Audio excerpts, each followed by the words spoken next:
Hi, my name is Chris and this is Battle Nonsense. Recently the holiday patch for Battlefield 4 has been sent to certification, which means that it's just a few more weeks until it will be released. So it's time now that we have a look at what the developers and designers have been working on. Not long ago I released a video where I explained the meaning of all those values in the network graph and the performance icons that you might see on the right side of your screen. The info in this video is still up to date, but the holiday patch introduces a new value, the receive rate. Now, Bad Company as well as Battlefield 3 and Battlefield 4 at release had a tick or simulation rate of 30 Hz. This means that they did 30 calculations per second where they ran their simulations and processed the data they received. The game clients then sent 30 updates per second to the server and received 10 updates per second from the server. The first thing DICE did when they launched a community test environment was to increase the rate at which the client receives data from the server. And so in the early days of the CTE, Battlefield 4 supported rates of 10, 15, 20 and 30 Hz for the updates it received from the server. Over time the developers made a lot of optimizations, which drastically reduced the bandwidth used by the game.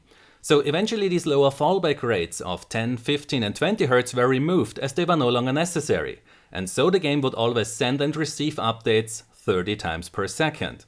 That was when the game was still limited to a tick or simulation rate of 30 Hz, but since the fall patch this limitation is gone and now you can play the PC version of Battlefield 4 on servers that run at a tick rate of 60 or even 120 Hz. The developers are also testing rates higher than 30 on both the Xbox One and the PlayStation 4, so we might see a new default rate higher than 30 in the near future. Now, when you play on a 60 or 120 Hz server, then this also increases the rate at which you send and receive data. The amount of data you receive is much higher than the amount of data you send, since you only send info to the server about what you do, but receive data from the server about what the other 63 people on the server do. This means that the downstream bandwidth requirement is higher than the upstream one, and at rates of 60 or more this has become a problem for some players. With the holiday patch the developers introduce a new feature called Optimize Bandwidth Usage, which is enabled by default and aims to only let the client use as much downstream bandwidth as it can handle or use effectively. This feature does not affect the tick or simulation rate, nor does it affect the rate at which the client sends data to the server, which means that it does not affect other players on the server. It only adjusts how frequently you receive data from the server. The way this works is that this system monitors the client's latency and packet loss, how much bandwidth the client uses and what frame rate the game is running at on the client, because only if you can maintain a frame rate that is equal or higher than the tick rate, then you can actually use the higher amount of data you receive. The actual decision to change the rate is then based on the average of those values, which avoids that in example a sudden latency spike would cause an instant change of your receive rate. The lowest value it can select is 20 Hz, but for that you need an extremely bad connection and frame rate.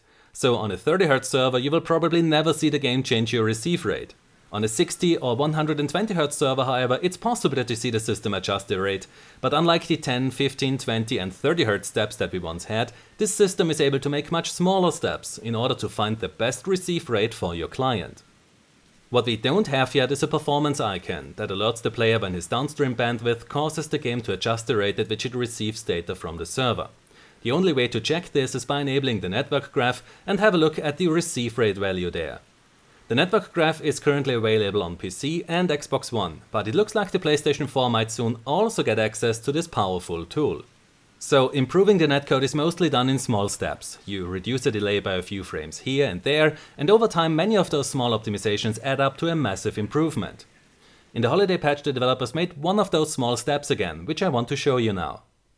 When you get shot, then the game gives you a few different indicators that you have been hit. You see the hit indicator, your health value decreases, and you see the other player fire. In the retail version of Battlefield 4 the firing animation happens quite a few frames delayed, as you have just seen here.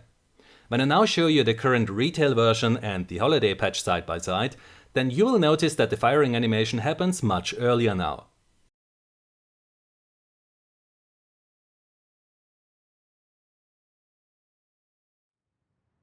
An issue that especially Machinima directors will know about is this one here.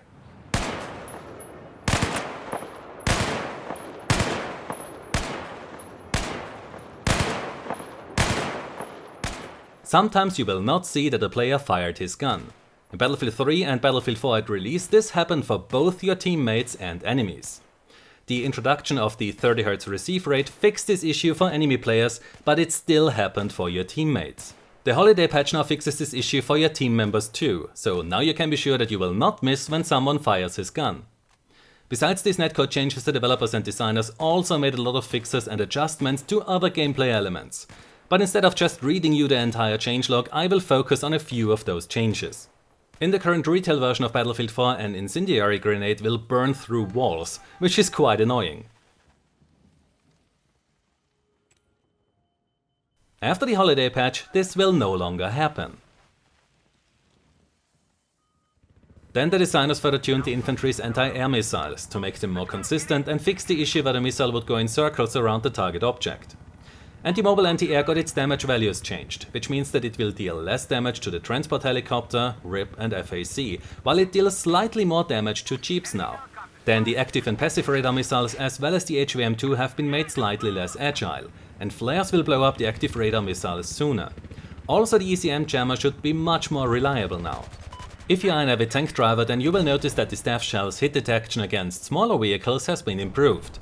And the HE shell will reload slightly faster now, but deal a bit less damage. Also, console server admins will be happy to hear that they get a new aim assist config option, which allows them to fully disable both types of aim assist on their ranked server.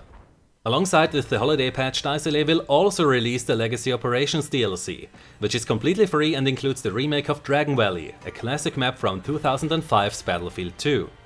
The loading screen is the first thing that you will see when you play Dragon Valley, and here the remastered version of the loading music already gives away how much effort and love the developers and designers have put into this project.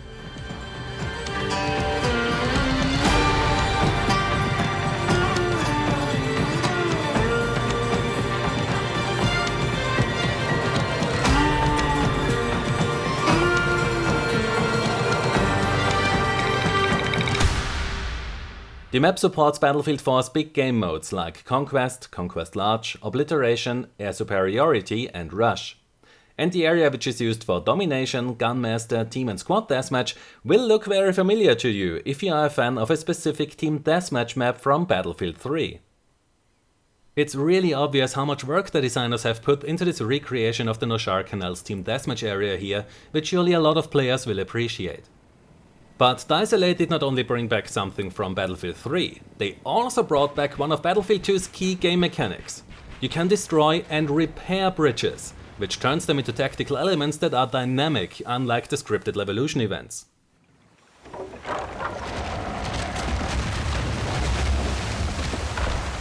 Another great detail on this map is the cloud layer, which separates the air from the ground combat and makes dogfights much more dynamic and interesting. Visually this map looks amazing, and in my opinion it's the most beautiful map that we have in Battlefield 4 right now.